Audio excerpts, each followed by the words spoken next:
Hello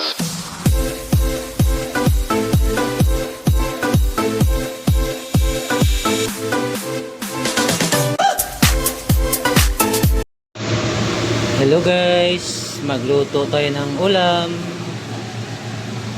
Ayan. Ayan yung bangus natin, gawin nating sinigang. At mayroon din tayong bangus na iihaw. So nalagyan na natin siya ng palaman. So ayan yung pang-ihaw natin mga idol. Malalaki rin tong bangus na to, may palaman na siya sa ilalim. Ayan. Ayan yung bangus natin, bigatin. Ihaw. At ito yung sinigang. So ayan guys, maglagay na tayo ng tanlad.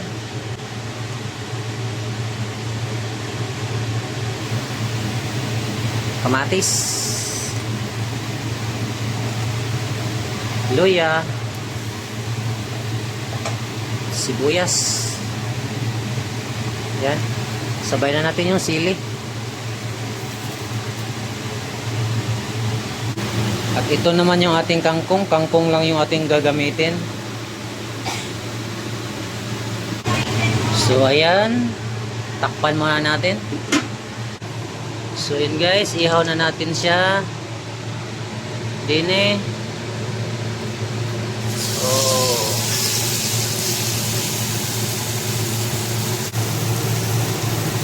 Laki mga idol. Ang laki. Yan.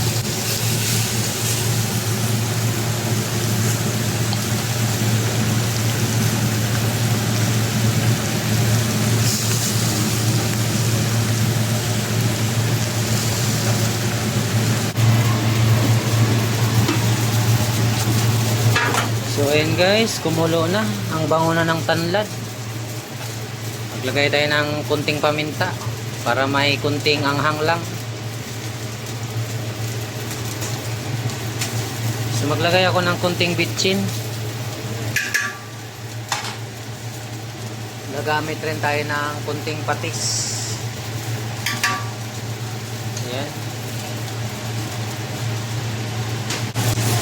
At asin. Yan mga idol, asin.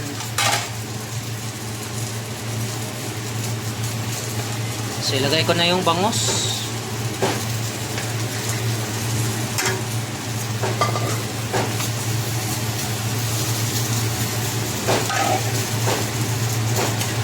Simpleng ulam guys. Madali lang naman tulutuin. So ari na yung ating inihaw oh. Ayan, umusok-usok pa. Kaya maya balik ka rin na natin yan mga idol.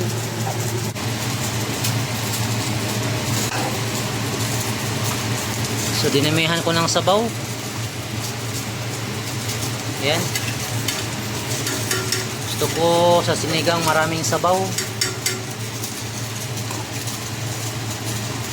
At naka-ready na yung ating kangkong guys. So ito yung ating paasim guys. At maglalagay rin tayo ng kalamansi para matanggal yung lansa sa isda. So yun guys, balik rin na natin. Pinamadali ko na to mga idol, gutom na. Yan.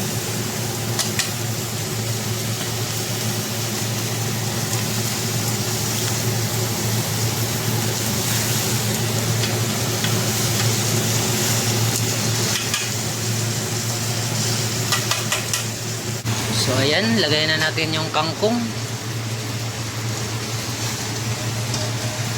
Yan mga idol, maraming kangkong.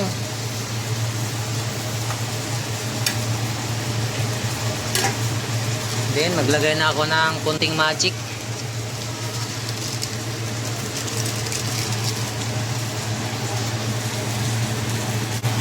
Ito naman yung ating paasim.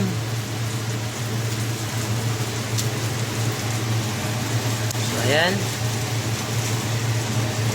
Lutuin lang natin yung kangkong. Sabay ko na yung calamansi juice.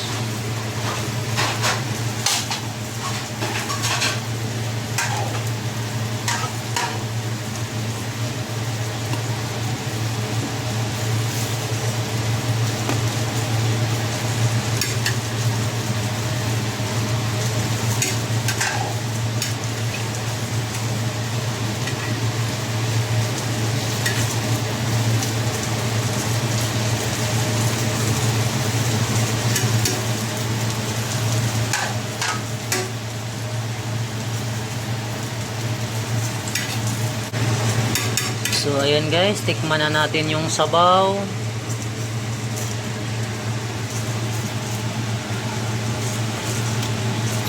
Ayos, tamang asim mga idol.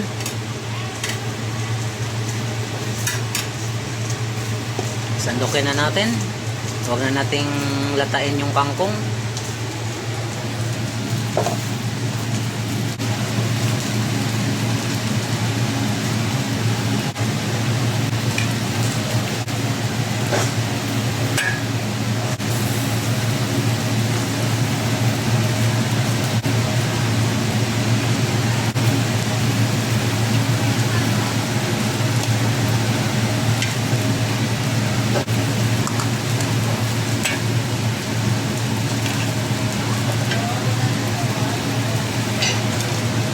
Guys, tara, lipat na natin dahil luto na yung ating sinigang na bangus at ito na lang yung hinihintay natin, inihaw naman na bangus.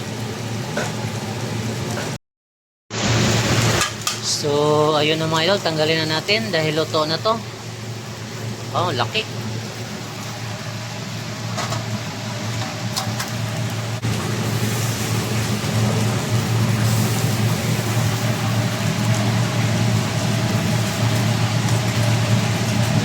Guys,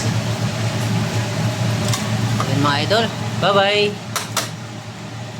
Kain na po tayo guys, salamat.